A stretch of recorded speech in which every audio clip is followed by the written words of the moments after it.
So was it I don't know when did I was going to leave, and I wound up re-signing. And before that, I remember 2010, maybe. I remember being in, I think, San Diego, and Austin was in San Diego, and he was just strictly there.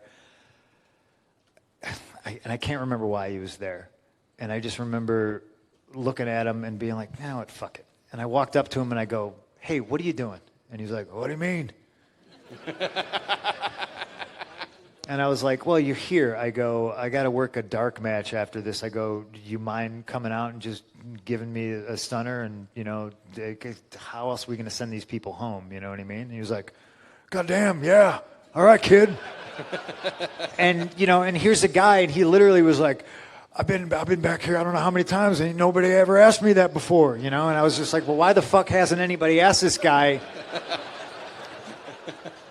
Because I was like, I'm out the door. I might as well, you know, be able to say I took a stunner. And I remember, like, I grabbed, like, all the heels that were involved. It was like me, R-Truth, like everybody. And I was like, oh, here's the deal, guys. He's going to come out, and he's going to stun everybody. And everybody was just like, what? I think maybe Miz was involved, and it just turned into a fun, goofy thing where, you know, we got to do it. And I think that's kind of where Steve kind of took a liking to me, you know what I mean? Because again, like, if you never ask, the answer is always no. And dude just kind of would always be backstage sitting around. I guess, like, I don't know if he was waiting for somebody to ask. And so that's when I started, like, prodding him, being like, let's work this match, motherfucker, let's go.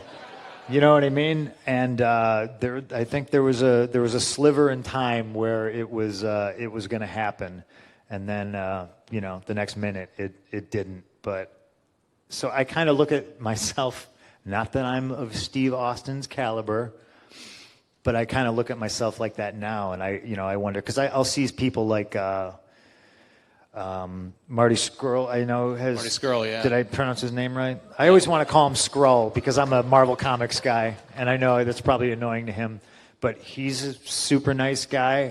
I did the C2E2 signing, and me and him were, like, right next to each other. He's great, and I saw that he said he would like to wrestle me, and I was just always kind of like, oh, that's now neat. You're Austin.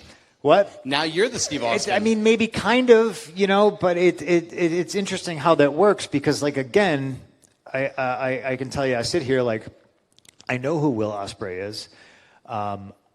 Just because I don't watch wrestling, I've never seen him wrestle. I've seen, you know, the clips on Twitter of him doing shit, and I just go, Jesus Christ, what?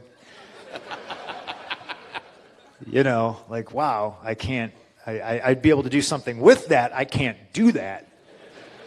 You know, but I do think it, you know, it goes to, it speaks to taking the initiative, and, like, you know, so like a guy like him, you know, and it's only because he put the foot forward. I look at guys like Kenny Omega, and I know he's like the big match, you know, guy now, and I kind of look at him and I'm just like, I don't even know if I'd be able to keep up with these people now.